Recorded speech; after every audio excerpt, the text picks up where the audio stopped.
Assalamualaikum. Hai, hari ni kami ada road trip. Nak pergi ke mana kawan-kawan? Teluk Intan. Wah, Teluk Intan. Okey, tengok video ni. Jangan skip.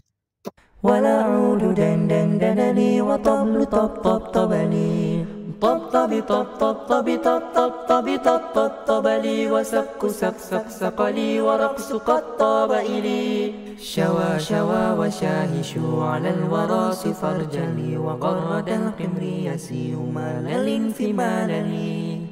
Okay guys, kami berhenti sebentar di sisi minyak. Kami nak pergi toilet. Okay.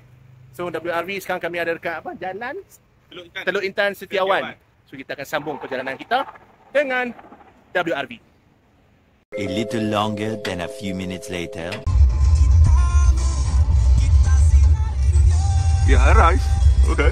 Alhamdulillah kami dah sampai dah. Kamal Reza membawa ke apa dah? Honda Tianxiang Teluk Intan. So jom kita masuk dalam. Inilah kereta Reza. Macam biasa kita akan check dulu. Alright, double check. Baru kita akan sambung perjalanan. Kamal, macam mana perjalanan kita hari ni, Kamal? Jauh lah. Tadi kita pakai highway apa? Hampir satu lah highway tu. Sorry, baru first time WCE. WCE, West Coast Expressway, kalau tak silap. Yes.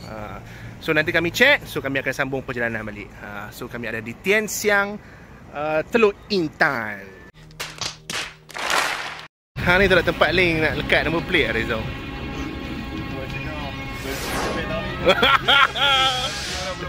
Tapi kita musafir rantau. Oh, Alhamdulillah.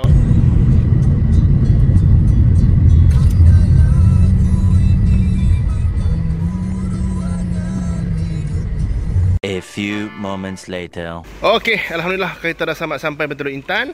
So kita park, nanti kita nak bersih-bersihkan. So kita akan sedia untuk deliver soon. Alright. Alhamdulillah reach safely.